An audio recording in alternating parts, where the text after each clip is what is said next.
بسم الله الرحمن الرحيم. السلام عليكم ورحمة الله وبركاته. إن الحمد لله نحمده ونستعينه ونستغفره ونعوذ بالله من شرور أنفسنا وسيئات أعمالنا. من يهده الله فلا مضل له ومن يضلل فلا هادي له. أشهد أن لا إله إلا الله له لا شريك له وأشهد أن محمدا عبده ورسوله لا نبي بعده. اللهم صل وسلم وبارك على عبدك ونبيك محمد وعلى آله وصحبه ومن اهتدى بهديه إلى يوم القيامة. قال الله جل وعلا: يا أيها الذين آمنوا اتقوا الله حق تقاته ولا تموتن إلا وأنتم مسلمون. أما بعد. Ikhwah fillah rahimani wa rahimakumullah. Alhamdulillah, segala puja dan puja hanya untuk Allah Subhanahu wa taala. Allah Subhanahu wa taala yang memiliki asmaul husna dan sifat-sifat yang agung dan mulia. Allah Subhanahu wa taala yang rahmatnya begitu besar kepada seluruh hambanya. Allah Subhanahu wa taala yang telah mengutus Nabi Muhammad sallallahu alaihi wasallam dengan risalah yang mulia Al-Qur'anul Karim dan sunnahnya yang dijaga oleh Allah Subhanahu wa taala, yang dengan petunjuk itu, dengan petunjuk Al-Quran dan Sunnah, Allah Subhanahu wa ta'ala menjaga kita dari ketersesatan.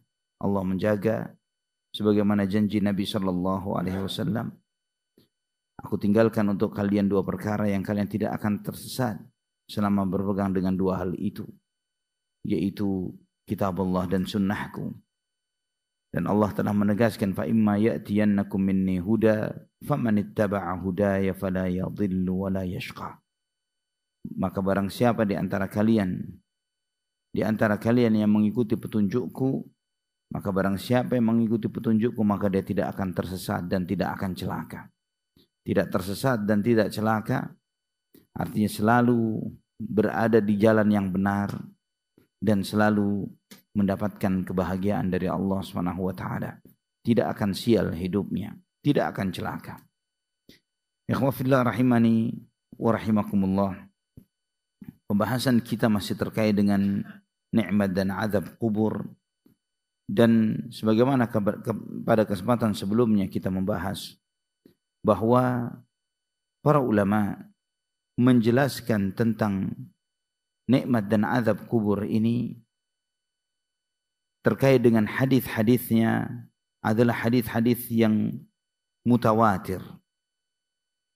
Mutawatir artinya begitu banyaknya penjelasan dari Nabi sallallahu alaihi wasallam tentang hal ini. Sebagaimana yang pada kesempatan sebelumnya kita telah membahas, telah menyampaikan perkataan para ulama tentang hal ini. Di antaranya sebagaimana disampaikan oleh Ibn Abdul Aziz Al-Hanafi rahimahullah, beliau menyebutkan bahwa waqad tawatarat al-akhbaru an Rasulillah sallallahu alaihi wasallam fi thubuti adzabil qabr. Sungguh telah mutawatir, kata beliau, telah mutawatir tentang tetapnya azab kubur dan nikmat kubur,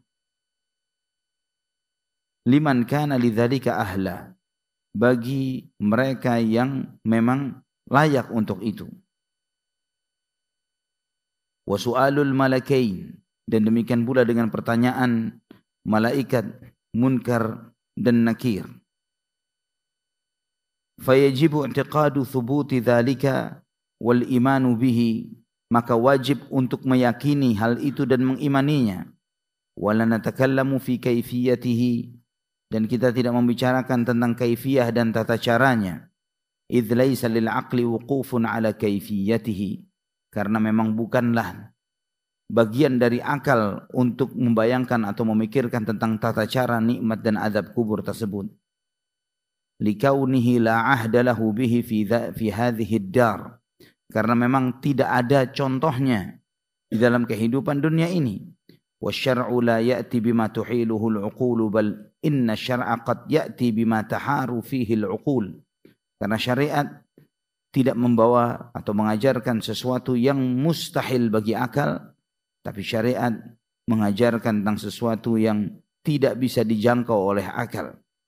Fa inna 'audatar ruhi ilal jasadi laisa 'alal wajhil ma'hudi fid dunya. Maka sesungguhnya kembalinya ruh kepada jasad bukanlah sesuatu yang pernah ada contohnya di dalam kehidupan dunia. Bal tu'adu ilaihi i'adatan ghairal i'adatil ma'lufati fid dunya. Maka dikembalikannya ruh kepada jasad itu, dikembalikannya dengan cara yang tidak dengan cara yang diketahui di dalam kehidupan dunia. Juga Al-Imam Ibn Qayyim rahimahullah di dalam Miftah Daris Sa'adah, beliau pun menyebutkan yang sama.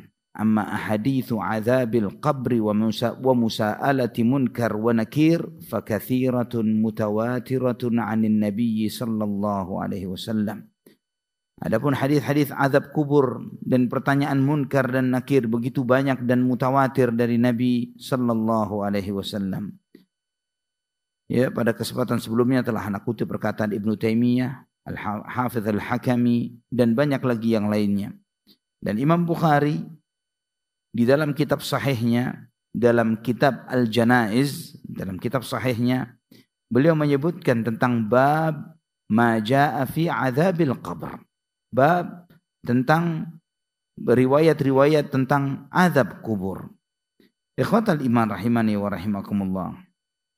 Di antara hadis-hadis itu, di antara hadis-hadis yang sahih tentang nikmat dan azab kubur, yaitu sebagaimana Anas bin Malik radhiyallahu an, beliau meriwayatkan, dan hadis ini sahih dalam Sahih Bukhari, al-'abdu idza wudi'a fi qabrihi wa tawalla wa dhahaba ahluhu hatta annahu la yasma'u qar'a ni'alihim ataahu malakan fa'aq'adahu fayaqulani lahu ma kunta taqulu fi hadha ar-rajuli Muhammad sallallahu alaihi wasallam fayaqulu ashhadu annahu abdullahi wa rasuluh fayuqal unzur ila maq'adika minan nar abdalakallahu bihi maq'adan minal jannah. Qala an-nabiy sallallahu alaihi wasallam fayarahuma jami'an wa amma al-kafiru aw al-munafiqu fayaqul la adri kuntu aqulu ma yaqulu an-nas fayuqal la daraita wa la talayt thumma yudrabu bimidraqatin min hadidin darbatan baina udhunayhi fayasihu sayhatan yasma'uha man yalihi illa ath-thaqalain. Akhrajahu al-Bukhari wa rawahu Muslim min turuq an Qatadah bin nahwih. Ikhwafillah, Anas bin Malik radhiyallahu an, beliau meriwayatkan dari Nabi sallallahu alaihi wasallam, seorang hamba ketika diletakkan di kuburnya dan ditinggal pergi, keluarganya, teman-temannya pergi meninggalkannya, sampai dia mendengarkan terompah atau suara sepatu dan sandal orang-orang yang mengantarkannya. Di saat itu datanglah dua orang malaikat dan mendudukkannya dan bertanya kepadanya, apa pendapatmu tentang orang ini, yaitu Muhammad sallallahu alaihi wasallam? Maka orang itu mengatakan, aku bersaksi bahwa dia adalah hamba dan utusannya. Maka dikatakan kepada orang mukmin ini, lihatlah tempat tinggalmu di neraka itu. Allah menggantikannya untukmu dengan tempat tinggalmu di surga. Jadi ditunjukkan, kata Nabi SAW, dia ditunjukkan dua-duanya. Itu neraka. Aslinya kamu di situ. Namun karena imanmu, kamu ditempatkan di sana di surga. Adapun orang kafir dan munafik, dia mengatakan, saya tidak tahu. Saya mengatakan seperti apa yang dikatakan oleh orang-orang. Maka dijawab oleh para malaikat, kamu tidak pernah tahu dan tidak mau belajar. Tidak pernah tahu dan tidak mau mempelajari. Maka dipukullah dia dengan gada di kepalanya dan membuat dia teriak dengan teriakan yang membuat semua yang di sekitarnya mendengar kecuali manusia dan jin. Hadis ini sahih riwayat Imam Bukhari dan Muslim. Dan juga Imam Muslim meriwayatkan dari Qatadah dengan beberapa riwayat yang serupa dengan ada tambahan. Qala Qatadah wa dzukir lana annahu yufsahu lahu fi qabrihi 70 dhira'an wa yamla'u 'alaihi khadran ila yaumi yub'atsun. Kata Qatadah, dan disebutkan kepada kami bahwa kuburnya dilapangkan 70 hasta bagi orang yang beriman, dan kuburnya dibuat hijau, dibuat rindang, dibuat teduh, sejuk sampai hari kiamat. Hadis sahih riwayat Imam Muslim. Ikhwafillah, ditunjukkannya surga dan neraka kepada muslim dan kafir ini tadi tujuannya adalah bagi si mukmin, bagi yang mukmin agar semakin bertambah syukurnya kepada Allah Subhanahu wa taala. Karena dengan melihat adanya nikmat dan azab dan dia ditempatkan di nikmat akan membuat semakin bersyukurnya dia. Demikian pula bagi yang kafir atau munafik dengan ditunjukkannya surga dan digantinya dengan neraka supaya menambah penderitaan dan penyesalan dia. Karena nih kamu punya kesempatan lo masuk surga, namun karena kekafiranmu, karena kemunafikanmu, kamu tidak mendapatkan jatahmu di surga ini dan akhirnya kamu bertempat di neraka. Allahumma ba'idna minan nar wa min adzabil qabr. Ikhwatal iman rahimani wa rahimakumullah. Juga Nabi SAW menyampaikan, dan hadis ini telah disampaikan pada kesempatan sebelumnya. Laula an tadafanu la da'autullaha an yusmi'akum min adzabil qabri alladhi asma'. Akhrajahu Muslim. Andai kata bukan karena kalian saling memakamkan satu dengan yang lainnya, maka aku akan memohon kepada Allah agar kalian mendengar azab kubur sebagaimana yang aku dengar. Kemudian hadis yang lainnya dalam Sahih Muslim juga dari Abdullah bin Abbas radhiyallahu anhuma, Nabi sallallahu alaihi wasallam bersabda, "Kana yu'allimuhum hadha ad-du'a kama yu'allimu surata minal Qur'an." Nabi SAW mengajarkan doa ini seperti beliau mengajarkan satu surat dalam Al-Quran. Ini menunjukkan penting atau tidak penting doa ini? Sangat penting. Seperti mengajarkan satu surat di dalam Al-Quran. Artinya sesuatu yang tidak boleh luput dan lepas dari diri kita. Apa doa itu? Allahumma inni a'udzubika min adzabi jahannam wa a'udzubika min adzabil qabr wa a'udzubika min fitnatil masiihid dajjal wa a'udzubika min fitnatil mahya wal mamat. Akhrajahu Muslim. Ya Allah, aku berlindung kepadamu dari azab neraka jahannam, dari azab kubur. Aku berlindung kepadamu dari fitnah Masiihid Dajjal, dan aku berlindung kepadamu dari fitnah kehidupan dan kematian. Ini doa yang biasa kita baca di tasyahud akhir sebelum salam atau di tasyahud, ya, karena Syekh Al-Albani rahimahullah di dalam sifat salat Nabi menyebutkan bahwa doa ini dibaca di tasyahud awal dan juga tasyahud akhir. Dan dengan riwayat ini juga Syekh Al-Albani ketika berdialog dengan Hizbut Tahrir yang menolak dengan adanya nikmat dan azab kubur, yang mereka itu mengatakan bahwa hadis ahad tidak boleh dijadikan hujjah dalam masalah akidah, maka Syekh Al-Albani bertanya kepada mereka, bagaimana dengan hadis ahad dalam urusan ibadah dan fiqih dan ibadah? Kata mereka, ya kalau fiqih boleh diambil, kalau ibadah, kalau akidah nggak boleh. Ya, kenapa dia berkata seperti ini? Karena hampir semua ibadah yang kita lakukan seperti sholat, ya misalnya sholat saja, sebagian riwayatnya adalah riwayat-riwayat ahad, ya bukan mutawatir. Sebagian riwayatnya adalah riwayat-riwayat ahad, bukan mutawatir. Nah, kalau mereka mengatakan tidak dipakai dalam ibadah sholat, maka praktek sholat mereka akan kelihatan sangat aneh sekali dibandingkan dengan sholatnya kaum muslimin yang lainnya. Nah, bagaimana dengan urusan ibadah? Mereka mengatakan kalau urusan ibadah dipakai, tapi urusan akidah nggak dipakai. Hadis ahad. Terus Syekh Al-Albani nanya lagi, bagaimana jika suatu hadis di situ ada kombinasi antara ibadah dan akidah? Di situ ada unsur akidah, di situ ada unsur ibadah. Contohnya apa? Hadis ini atau hadis yang serupa dalam riwayat yang lainnya, jika kalian sampai kepada tasyahud akhir, maka ucapkanlah Allahumma inni a'udzubika min adzabil qabr wa min adzabi jahannam wa min fitnatil mahya wal mamat wa min syarri fitnatil masiihid dajjal. Hadis itu jika kalian sampai kepada tasyahud akhir, ini hadis fiqih, ya, hadis ibadah yang konsekuensi konsepnya mereka, maka hadis ini diterima. Namun, ya, artinya dipraktekkan, diamalkan, membaca doa tersebut. Bagaimana Anda membaca suatu doa berlindung kepada Allah dari sesuatu, namun Anda tidak meyakini hal itu terjadi? Ya, seperti keyakinannya kelompok Hizbut Tahrir. Nah, ikhwah fillah rahimani wa rahimakumullah, ini diantara bagaimana Syekh Al-Albani rahimahullah meluruskan penyimpangan dan kesesatan mereka. Kemudian dalam hadis yang lain dari Abdullah bin Umar radhiyallahu anhuma, Nabi sallallahu alaihi wasallam bersabda, "Inna ahadakum idza mata, 'urida 'alaihi maq'aduhu bil ghadati wal 'ashi. In kana min ahli al-jannati famin ahli al-jannah wa min kana min ahli an-nari famin ahli an-nar." Fayuqalu hadza maq'aduka hatta yab'atsaka Allahu yaumal qiyamah. Muttafaqun alaih. Sesungguhnya masing-masing kalian ketika meninggal dunia akan ditunjukkan tempat yang bakal ditempatinya nanti siang dan malam kepadanya. Kalau dia calon penghuni surga, maka yang ditunjukkan kepadanya surga. Ya Rabb, siang malam ditunjukkan segala kenikmatan surga. Itulah kenapa dalam riwayat yang lain sampai ahlul jannah itu selalu minta kepada Allah, ya Allah segerakan kiamat supaya aku bisa masuk ke sana. Adapun penghuni neraka maka ditunjukkan kepadanya siang dan malam neraka.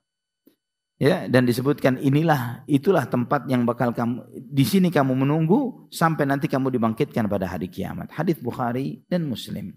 Kemudian hadis berikutnya Ummul Mukminin Aisyah radhiyallahu anha. Beliau menyampaikan, dakhalat alayya ajuzani min ajuzi Yahudil Madinah.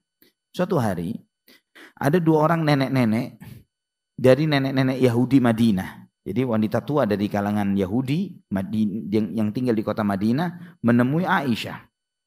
Faqalata, dan dua nenek Yahudi itu mengatakan, inna ahlal qubur yu'adzabuna fi quburihim. Sesungguhnya orang-orang di kuburan itu diazab juga, kata dua nenek Yahudi ini tadi. Karena Yahud sebagian akidah mereka terima dari para nabi yang diutus kepada mereka. Sebagian diterima oleh mereka, sebagian ditolak oleh mereka. Ya, jadi ada sebagian dari ajaran itu yang mungkin benar. Kata Aisyah, fakadzabtuhuma walam an'am an usaddiqahuma. Aku enggak percaya dengan ucapan dua wanita Yahudi ini. Ya, dan aku enggak bisa membenarkannya. Fa kharajata wa dakhala alayya Rasulullah sallallahu alaihi wasallam. Maka setelah dua nenek Yahudi ini pergi, Nabi sallallahu alaihi wasallam datang. Aku berkata kepadanya, faqultu lahu ya Rasulullah, inna ajuzaini min ajuzi Yahudil Madinah dakhalata alayya fa za'amata anna ahlal quburi yu'adzabuna fi quburihim.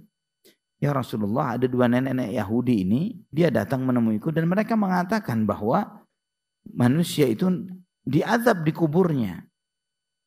Faqala, Nabi SAW bersabda, sadaqata innahum yu'adzabuna azaban tasma'uhul bahaim. Kata Nabi SAW, dua nenek itu benar. Memang bahwa ada yang diazab di kuburnya, bahwa mereka diazab di kuburnya dan azab kubur itu didengarkan oleh binatang, kata Nabi SAW. Ya, dan di situ kata Aisyah, aku seringkali mendengar Nabi SAW berlindung dari azab kubur. Hadis sahih riwayat Imam Muslim. Ikhwatal iman rahimani wa rahimakumullah.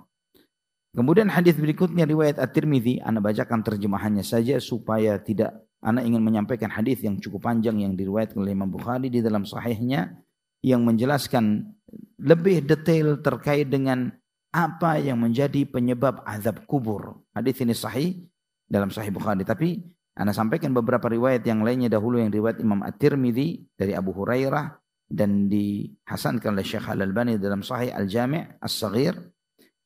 Rasulullah SAW bersabda, sesungguhnya ketika mayit itu dikuburkan atau ketika kalian dikuburkan, dia akan didatangi oleh dua orang malaikat yang hitam kehijauan yang salah satunya disebut dengan Munkar dan yang lain disebut Nakir.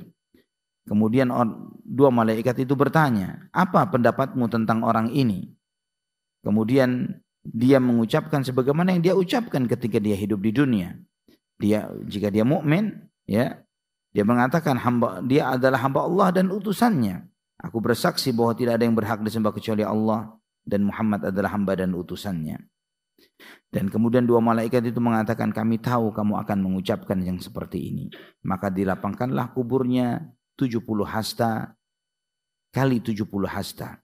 Kemudian terangkan kuburnya. Thumma yunawwaru fih, diterangkan kuburnya. Kemudian dikatakan kepadanya, nim, istirahatlah kamu. Maka orang itu mengatakan, arji'u ila ahli fa akhbiruhum. Aku mau minta izin untuk menceritakan kebahagiaan ini ke keluargaku, menceritakan kepada mereka. Maka kedua malaikat itu mengatakan, nim kanaumatil arusil ladzi la yuqidhuhu illa ahabbu ahlihi ilaihi hatta yab'athahu Allahu min madji'ihi dzalik. Istirahatlah kamu seperti istirahatnya seorang pengantin yang kamu tidak akan dibangunkan kecuali oleh orang yang paling kau cintai dari keluargamu sampai kamu dibangkitkan dari tempatmu ini. Adapun jika dia adalah orang munafik, ketika ditanya dengan pertanyaan itu dia mengatakan, saya mendengar orang mengatakan dengan begini dan saya tidak tahu. Malaikat itu mengatakan, kami tahu kamu akan menjawab seperti ini. Maka dikatakanlah kepada bumi di mana dia dikuburkan, iltaimi alaih, telanlah dia. Fataltaimu alaihi, maka ditelanlah dia oleh bumi itu. Fatakhtalifa adla'uhu, maka tulang rusuknya yang kanan dan yang kiri bertemu. Ya, remuklah tubuhnya. Fala yazalu fiha mu'adzaban hatta yab'athahu Allahu min madji'ihi dzalik. Senantiasa dia diazab seperti itu sampai hari kiamat, hari dibangkitkan. Kemudian selanjutnya hadis yang sahih juga dalam Sahih Bukhari.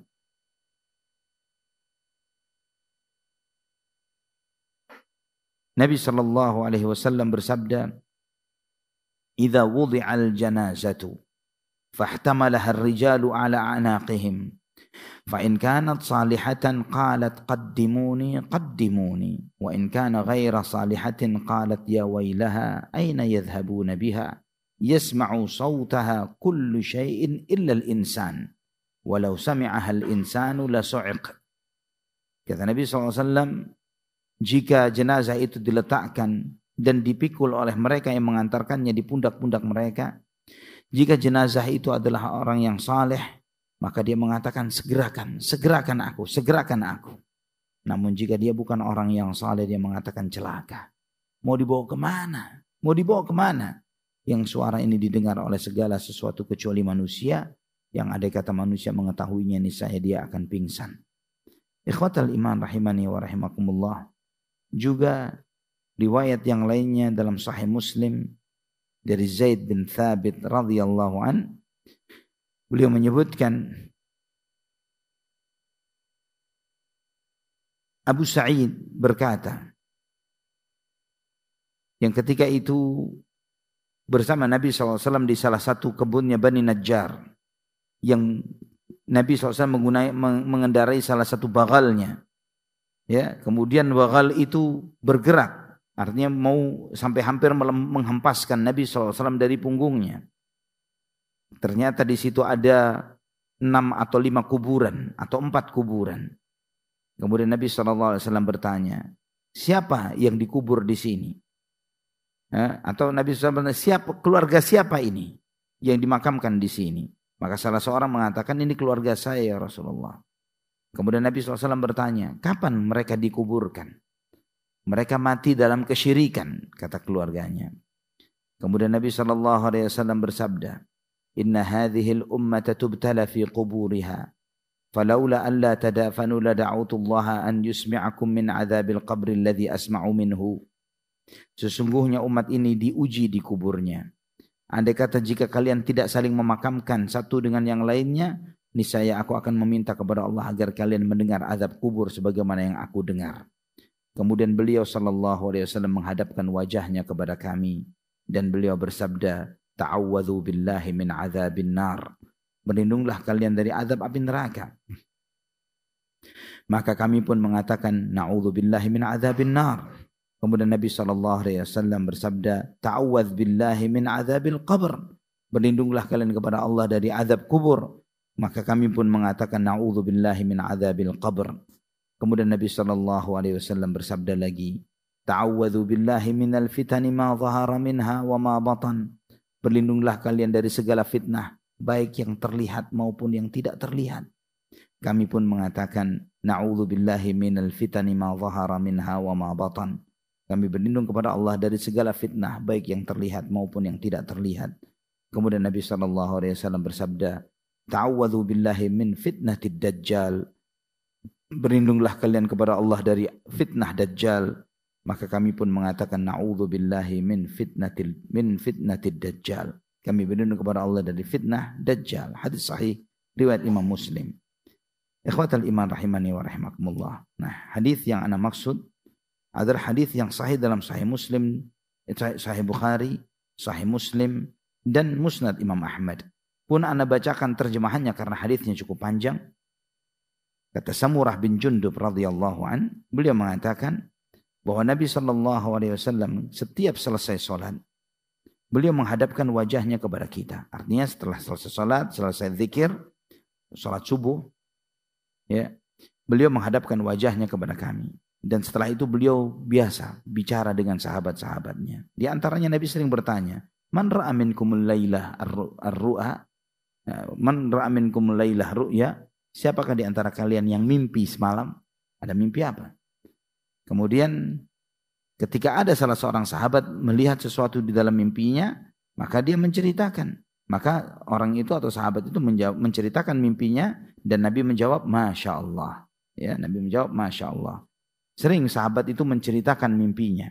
Dan Nabi SAW menjawab, di antara mimpi-mimpi itu ada yang dari syaitan, ada yang godaan syaitan, ada hadithun nafs, ya, kegalauan seseorang. Ketika galau mimpi tentang hutang, ya, galau tentang hutang, maka mimpinya urusannya dikejar-kejar orang. Misalnya, ya.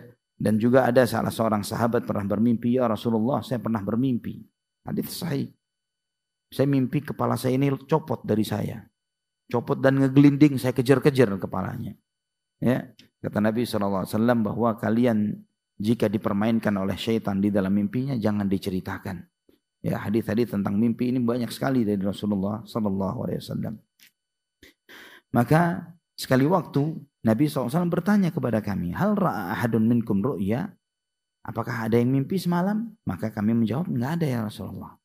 Ya, artinya beberapa sahabat yang bersama Nabi mengatakan tidak bermimpi. Maka Nabi SAW pun menjawab, lakinni ra'aitul lailata, tapi semalam aku bermimpi. Beda mimpinya Nabi, beda mimpi antum dan kita. Ya, mimpinya Rasulullah SAW wahyu. Ya, mimpinya Nabi SAW wahyu. Sebagaimana mimpinya Nabi Ibrahim, inni ara fil manami anni azbahuk, fanzur madza tara. Madza tara. Ya, sesungguhnya aku bermimpi semalam melihat bahwa aku menyembelihmu. Bagaimana pendapatmu? Ya, perkataan Nabi Ibrahim kepada Ismail, ya, alaihi wassalam. Nah, kalau mimpi orang tua sekarang mimpi menyembelih anaknya, itu pasti dari mana? Syaitan. Sepakat ya.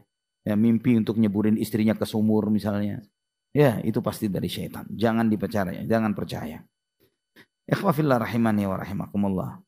Nah, Nabi SAW menyampaikan, aku semalam bermimpi, ada dua orang mendatangiku dan membawa kedua tangan dan menggandeng tanganku.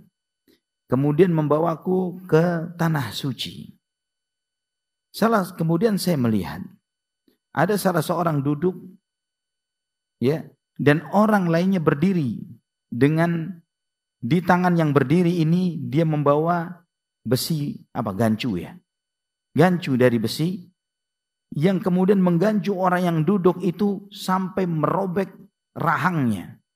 Sampai merobek rahangnya sampai ke sisi tengkuknya. Kemudian dia melakukan yang sama di sisi rahang yang sebelahnya. Dan ketika dirobek keluar darah, balik lagi utuh, digancu lagi, dirobek keluar darah, jatuh lagi, terus seperti itu. Aku bertanya, mahadha, apa ini? Kemudian dua orang yang membawaku mengatakan, lanjutkan. Kemudian aku melanjutkan perjalananku. Dan aku melihat seseorang, hatta ataina ala rajul. Saya melihat seseorang berbaring tertelungkup, ya, dengan wajah di bawah. Ada orang lagi yang berdiri dengan membawa batu besar atau fihr. Fihr itu kapak, ya, batu besar atau kapang. Fayashdahu biha ra'sah. Dan dengan batu atau kapak itu dia memecahkan kepala orang tersebut. Ketika terpecah kepala itu, batu ini berserakan, kepala itu berserakan, fantalaqa ilaihi liya'khudhahu fala yarji' ila hadha hatta yalta'ima ra'su. Ya, jadi batu itu balik ke tangan orang yang membantingnya itu, dan kemudian kepala yang pecah itu balik lagi utuh seperti itu. Wa'ada ra'suhu kama huwa fa'ada ilaihi fadarabahu. Kepalanya utuh kembali, dibanting lagi dengan batu itu, pecah lagi, dan batu itu balik lagi seperti itu. Qultu ma hadha? Apa ini? Maka kedua orang yang bersamaku mengatakan, lanjutkan perjalanan ini. Fantalaqna. Maka kami pun melanjutkan perjalanan. Ila naqbin mithla tannur. A'lahu dayyiq wa asfalahu wasi'. Kemudian ditunjukkan sebuah lubang seperti sebuah periuk. Kata Nabi, periuk, sebuah kendi yang besar. Ada lubangnya kecil. Atasnya kecil, bawahnya besar. Ya, bawahnya besar. Yuqadu tahtahu nar, yang di bawahnya dinyalakan api yang besar. Fa idza fihi rijalun wa nisaa'un urah. Di dalamnya ditunjukkan banyak laki-laki dan wanita telanjang. Laki-laki dan wanita telanjang. Fa ya'tihimul lahabu min tahtihim. Api yang dibakarkan ke mereka itu menyala lebih besar dari bawah mereka. Semakin besar. Fa idza iqtaraba irtafa'u hatta kadu yakhruju. Ya, ketika api itu semakin membesar, mereka berusaha untuk keluar. Ya, namun mereka tidak bisa keluar, dan ketika api itu agak meredup, mereka turun lagi ke bawah. Terus demikian, aku bertanya, apa ini? Kemudian kedua orang itu mengatakan, lanjutkan perjalananmu. Kemudian kata Nabi SAW, kami pun melewati sebuah sungai. Hatta ataina ala nahrin min dam. Sebuah sungai dari darah. Fihi rajulun qa'imun. Di samping sungai itu ada seorang yang berdiri. Wa ala wasatin nahri rajulun baina yadayhi hijarah. Dan di situ juga ada seseorang yang dia membawa bebatuan, membawa batu. Kemudian fa'aqbala ar-rajulu alladhi fin nahr. Sedangkan ada yang di sungai, orang yang datang menghampiri orang yang di tepi sungai yang membawa bebatuan itu. Dan ketika orang yang di dalam sungai darah ini tadi ingin keluar, orang yang di samping dengan membawa batu melempari dia dengan batu tersebut ke mulutnya. Melempari ke mulutnya, membuat orang itu balik lagi ke sungai darah ini tadi. Setiap terus demikian. Ya. Kullama ja'a liyakhruja ramam fihi bihajarin faraja'a kama kan. Setiap dia ingin keluar dari sungai darah itu, dilempar, dimasukkan batu ke mulutnya sampai dia balik lagi ke sana. Aku pun bertanya, siapa ini? Apa ini? Maka kemudian fantalaqna, kami pun melanjutkan perjalanan. Hatta ataina ila raudhatin khadra. Raudhatin khadra'a fiha syajaratun 'azimatun fi asliha syekhun wa sibyan. Kami kemudian sampai di sebuah kebun yang rindang, kebun yang hijau, rindang sekali. Di situ ada pohon besar, pohon besar. Dan di bawah pohon itu, di batang pohon itu ada seorang kakek dengan banyak anak-anak di sana. Dan tidak jauh dari pohon itu ada seseorang yang duduk dan memainkan api. Memainkan api di tangannya. Fasa'ada bisyajarah. Maka kedua orang itu mengajakku menaiki pohon besar ini tadi. Fa'adkhalani daran lam ara qattu ahsana minha. Sampai aku bertemu suatu tempat, tidak pernah aku melihat tempat seindah itu. Di dalamnya banyak laki-laki, ya, orang-orang tua dan anak-anak muda di sana. Kemudian keduanya pun mengajakku menaiki lagi. Dan dia memasukkan aku ke tempat yang lebih bagus, lebih utama dari yang sebelumnya yang aku lihat. Kemudian Nabi SAW bersabda, Tawaftumani al-lailata fa'akhbirani amma ra'ait. Kalian telah mengajakku keliling malam ini. Beritahukan kepadaku tentang apa yang aku lihat. Maka kedua itu mengatakan, iya. Adapun orang yang kamu lihat mulut dan rahangnya dirobek-robek, alladzi ra'aitahu yushaqqu shadquhu kadzdzabun yuhadditsu bil kadzib fatuhmalu anhu hatta tablugha al afaq fayusna'u bihi ila yaumil qiyamah. Orang yang kamu lihat yang mulutnya dirobek-robek ini adalah para pembohong, pendusta. Yang dia, kebohongan dia jadi viral, tersebar ke sana dan kemari. Maka orang itu diazab seperti ini sampai kiamat. Itu menunjukkan di mana dia diazab? Di kubur. Sampai kiamat. Dirobek-robek mulutnya sampai kiamat. Walladzi ra'aitahu yushdakhu ra'suhu. Adapun orang yang dipecahkan kepalanya. Farajulun 'allamahullahu al-Qur'ana fanama anhu bil-laili wa lam ya'mal bihi bin-nahar. Orang yang belajar Quran dan dia tidur dari apa yang dia pelajari di waktu malam dan dia tidak mengamalkannya di siang hari. Dalam riwayat yang lain disebutkan adalah orang yang tidur dari sholat. Tidak mengerjakan sholat dan lebih mendahulukan tidurnya. Ini dijelaskan oleh para ulama. Diazab oleh Allah mereka yang berilmu dan tidak mengamalkan ilmunya.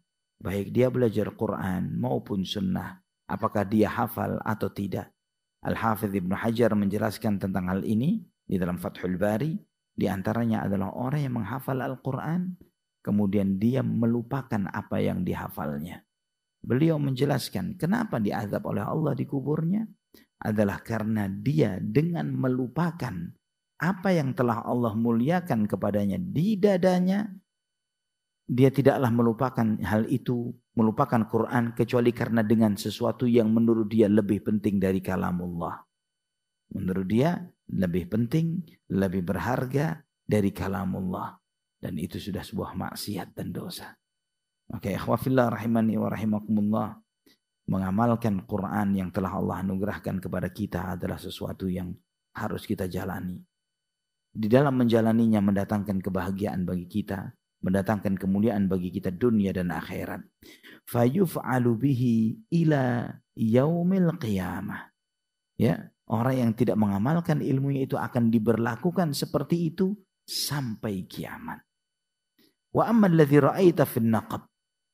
Adapun yang kamu lihat di periuk itu tadi, laki-laki dan wanita yang telanjang, mereka adalah fahum az-zunah, para tukang zina, pelaku-pelaku zina.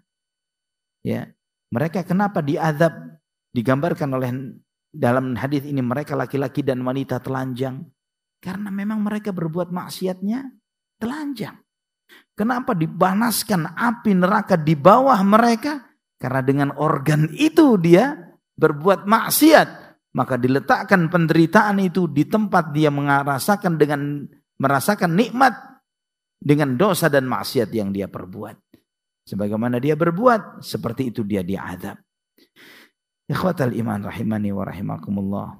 Adapun orang yang kamu lihat di sungai, yang dilempari batu dimasukkan ke mulutnya di dalam sungai darah, fa'akilur riba, pemakan riba, orang yang makan riba. Kemudian wa amma syekh alladhi fi asli syajarah, adapun kakek tua yang main dengan anak-anak, yang kamu lihat bermain di bawah pohon besar yang rindang yang hijau itu, fa Ibrahim alaihi salam, Nabiullah Ibrahim alaihi salam, wasibyan haulahu fa auladun nas. Adapun anak-anak kecil yang main bersama beliau, anak-anaknya kaum muslimin yang mati masih kecil. Antum melihat di Gaza dan di tempat-tempat yang lainnya, anak-anak umat Islam yang meninggal dunia, mereka tidak mati sia-sia. Mereka di bawah pemeliharaan Nabi Ibrahim alaihissalam di langit yang ketujuh, di bawah pohon yang disebut dengan Tuba, pohon yang wadhillim mamdud, ya, pohon yang naungannya tidak ada putus-putusnya. Yang kata Nabi SAW, andai kata ada seorang penunggang kuda yang kencang, mengunggangi kudanya 70 tahun belum keluar dari naungan pohon itu. 70 tahun. tidak keluar dari naungan pohon yang ada di surga ini. Allahumma adkhilnal jannah. Semoga kita min ahlil jannah semuanya. Ya Rabbal Alamin. Adapun orang yang menyalakan api, yang dia memainkan api di tangannya, famalik khazinun nar. Dia adalah malaikat Malik, penjaga neraka. Wadarul ula. Adapun ketika kamu menaiki pohon itu, kamu melihat banyak pemandangan yang indah, tempat yang luar biasa bagus yang tidak pernah kamu lihat. Di situ kamu melihat banyak laki-laki tua dan muda, banyak orang di sana. Fadarul ula daru amatil mu'minin. Itu adalah surga bagi seluruh orang beriman. Surganya seluruh orang beriman. Wa amma hadhihi dar. Adapun yang sekarang ini di atasnya, kan Nabi di atasnya lagi. Aku melihat yang lebih indah, lebih bagus, lebih mulia. Fa amma hadhihi dar fadarus syuhada. Ini adalah surganya para syuhada. Wa ana Jibril wa hadha Mikail. Adapun aku malaikat Jibril dan ini Mikail. Kemudian wa rafa'a ra'sahu fa rafa'tu ra'si. Kemudian malaikat Jibril menengadah ke langit. Aku mengikuti kemana dia melihat. Fa idza qasrun mithlas sahabah. Di situ ada istana seperti awan putih, begitu indahnya. Faqala dzalika manziluk. Yang di atas itu rumahmu. Surganya Rasulullah sallallahu alaihi wasallam. Al-maqamul mahmud. Dzalika manziluk. Kemudian Nabi sallallahu alaihi wasallam bersabda, "Da'ani adkhulu manzili." Biarkan aku menempati, aku masuk ke rumahku itu. Qala, "Innahu baqiya laka umrun lam tastakmilhu. Falau istakmaltahu ataita manzilak." Wahai Muhammad, umurmu masih tersisa. Umurmu masih tersisa. Ketika kamu telah sempurna, genap umurmu di dunia ini selesai, maka kamu akan masuk ke rumahmu itu. Hadis ini sahih, riwayat Imam Bukhari, Muslim, dan Imam Ahmad. Ikhwa fillah rahimani wa rahimakumullah.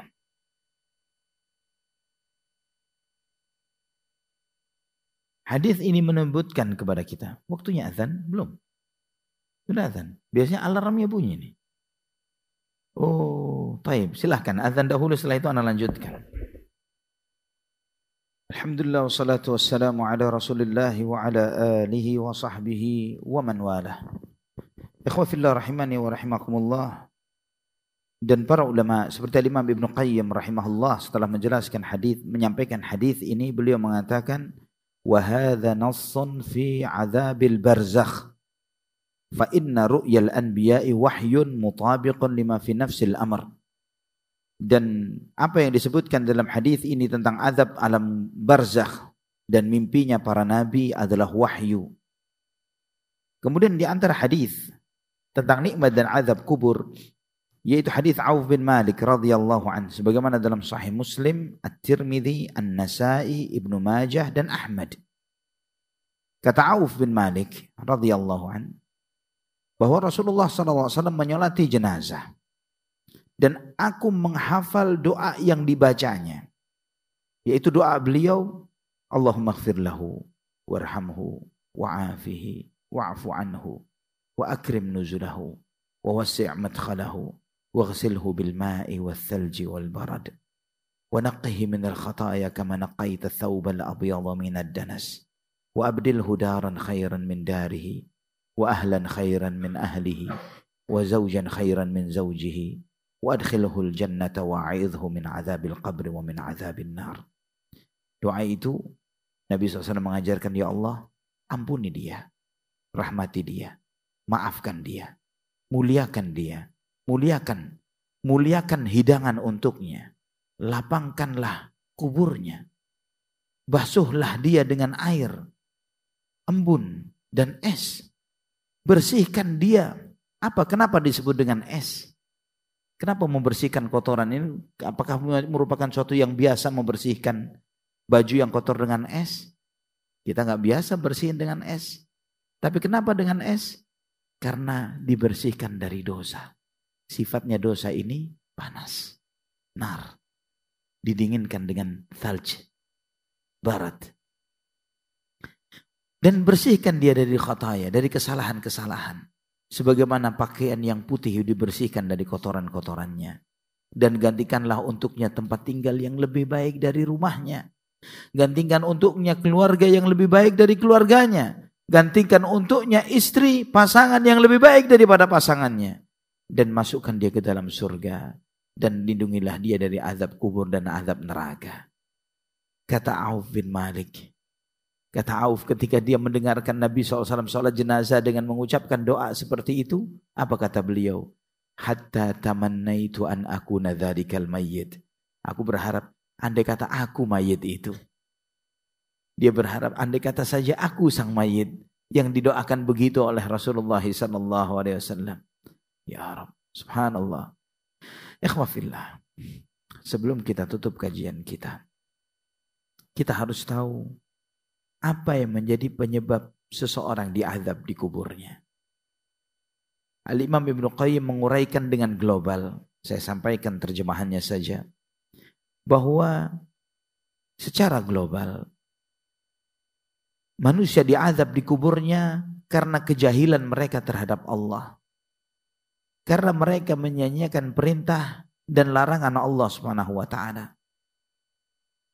Allah tidak akan mengazab ruh yang mengenalnya, yang mencintainya, menjalankan perintahnya dan menjauhi larangannya. Allah tidak mengazab suatu fisik yang mereka fisik itu beribadah kepada Allah Subhanahu wa taala. Karena azab kubur dan azab akhirat adalah pengaruh dari murkanya Allah Subhanahu wa taala terhadap hambanya. Barang siapa yang melakukan sesuatu yang membuat Allah murka di dunia dan dia tidak bertaubat, mati dalam keadaan seperti itu, maka baginya azab di alam barzakh sebesar murka Allah terhadapnya. Maka ada orang yang sedikit azabnya, ada yang banyak azabnya, ada yang membenarkan dan yang mendustakan. Adapun secara rinci kata beliau, Nabi SAW pernah menyampaikan ada dua orang yang diazab di kuburnya. Yang satu diazab karena namimah, yang satu lagi karena tidak membersihkan dirinya ketika buang air kecil. Azab kubur ini karena maksiat-maksiat hati, maksiat mata, telinga, lisan, mulut, perut, kemaluan, tangan dan kaki dan seluruh anggota tubuh.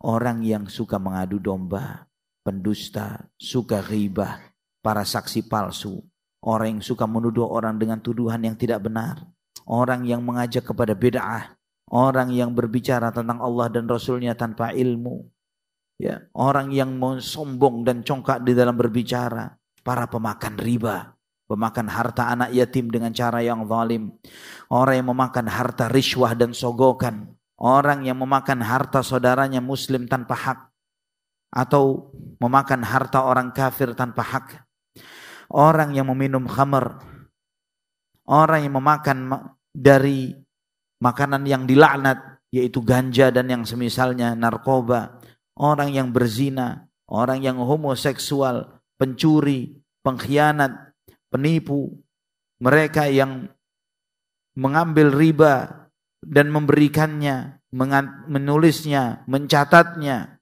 orang yang melakukan nikah muhallil dan muhallallah, itu nikah yang diharamkan oleh Allah, orang yang mencoba berkelit untuk menjatuhkan, untuk membatalkan ketetapan Allah Subhanahu wa taala dan melakukan apa yang Allah haramkan, orang yang menyakiti sesama muslimin dan mencari-cari aib dan keburukan mereka, pemimpin yang tidak berhukum dengan hukum Allah, mufti yang menyelisihi ketetapan syariat Allah Subhanahu wa taala, yang menolong di dalam perbuatan dosa dan kezaliman, orang yang membunuh jiwa yang diharamkan oleh Allah, orang yang melanggar apa yang diharamkan oleh Allah Subhanahu wa taala, orang yang menolak sifat-sifat dan nama-nama Allah Subhanahu wa taala, yang mendahulukan ide, pendapat dan akalnya ketimbang sunnah Rasulullah sallallahu alaihi wasallam, orang yang meratapi jenazah dan mendengarkannya Mereka ini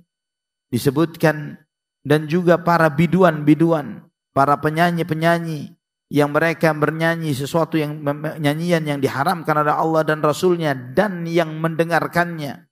Mereka yang membangun masjid di atas kuburan, mereka yang menyalakan lampu dan menyalakan pencahayaan untuk kuburan, orang-orang yang mencuri timbangan, ya, yang mencuri timbangan, dan orang-orang yang sombong dan congkak, dan orang-orang yang suka memamerkan ibadahnya, orang-orang yang suka mencibir, mencemooh, orang-orang yang suka menghina para ulama salaf, mereka yang mendatangi tukang ramal dan dukun, mereka yang bertanya kepada mereka dan membenarkannya, dan juga orang-orang yang menolong pemimpin-pemimpin yang zalim, yang menjual akhirat mereka dengan dunia yang lainnya, orang yang berbangga dengan maksiat supaya orang lain mengikuti kemaksiatannya, yang terang-terang berbuat maksiat, orang yang kamu tidak pernah merasa aman dengan harta dan kehormatan dirimu, orang yang kasar di dalam berucap sehingga orang lain menjauhi orang tersebut karena kezalimannya,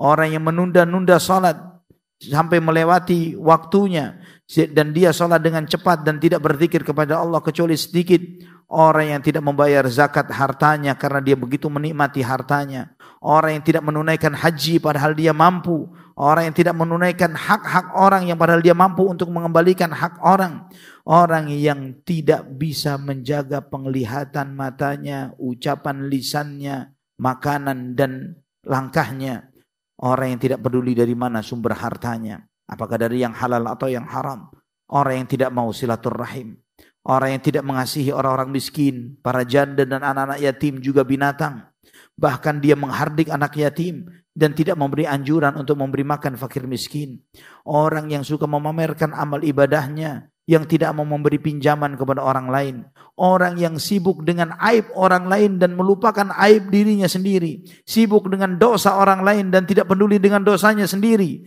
Kata beliau, fakullu haula'i wa amthaluhum yu'adzabuna fi quburihim. Orang itu semua yang disebutkan dan yang semisalnya, mereka diazab di kubur mereka sendiri, bihadhil jaraim, karena maksiat-maksiat yang mereka perbuat. Bihasabi kathratiha wa qillatiha wa saghiriha wa kabiriha, sesuai dengan banyak sedikitnya, besar kecilnya. Kata beliau, ini yang mengerikan, yang harus kita muhasabah. Kata beliau, falamma kana aktsarun nasi kadzalik kana aktsaru ashabil quburi mu'adzabin. Karena mayoritas manusia seperti ini, maka mayoritas yang dikubur dalam keadaan diazab oleh Allah Subhanahu wa taala. Mayoritasnya diazab. Wal faizu minhum qalil. Yang selamat sedikit. Fadhahirul quburi turab wa bawatinuha hasaratun wa azab. Yang kamu lihat di kuburan itu cuma tanah, hening, tidak ada suara. Namun di bawahnya penuh dengan penyesalan dan penderitaan. Zawahiruha biturabi wal hijaratil manqushati mabniyat. Kamu melihat di atasnya tanah, nisan dan nama-nama yang terukir. Wa fi batini haddawahi wal baliyat. Sedangkan di bawahnya penuh dengan penyesalan, teriakan, lolongan, bala dan musibah. Taghli bil hasarati kama taghlil quduru bima fiha wa yahiqqu laha wa qad hila bainaha wa baina syahwatiha wa amaniha. Semua yang di dalam tanah ini menggemuruhkan dengan penyesalan-penyesalan mereka, menyuarakan, mendidih dengan penyesalan-penyesalan mereka, dan memang mereka pantas seperti itu. Bagaimana mereka sudah dijauhkan dari semua angan-angan dan harapan mereka. Ikhwa fillah, rahimani wa rahimakumullah. Yakini dunia ini sementara. Dunia ini tempatnya ujian. Antum, kita semua diuji oleh Allah dengan kebaikan dan keburukan di kehidupan dunia. Tidak ada kata akhir dari perjalanan hidup kita di ujian dunia. Kata akhirnya adalah ajal, al-maut. Ada akhirat di sana. Di situ ada hisab. Jangan dikira ketika kita mendapatkan sedikit keberuntungan di dunia itu adalah keberuntungan. Ataukah ketika kita sedang diuji dengan suatu kerugian, itu adalah kerugian. Rugi itu adalah ketika nanti di akhirat kita diazab. Wal'iyadzubillah. Beruntung itu adalah ketika kita pulang ke akhirat, kita mendapatkan nikmat. Nas'alullah as-salamata wal afiyah. Aqulu qawli hadha, subhanakallahumma rabbana wa bihamdik. Asyhadu an la ilaha illa anta astaghfiruka wa atubu ilaik. Wassalamualaikum warahmatullahi wabarakatuh. Ahlan Ramadan. Bulan Ramadan adalah waktu yang tepat untuk memperbanyak amalan. Melalui program Ahlan Ramadan Masjid Al-Fatah, mari berbagi kebahagiaan selama bulan Ramadan. Total kebutuhan dana 946 juta rupiah. Insya Allah, kegiatan ini meliputi 20.000 box buka puasa, 60.000 botol air mineral, 30 hari sholat tarawih, 1.000 santunan duafa, Itikaf 10 malam terakhir, 10.000 box makan sahur, 10 malam sholat qiyamul lail, kajian bulan Ramadan, 12 hari program tahsin, sholat Idul Fitri. Ambil jalan menuju surga dengan menyalurkan infak terbaikmu melalui rekening BCA 004 2280 222 atas nama Yayasan Ibnu Abbas.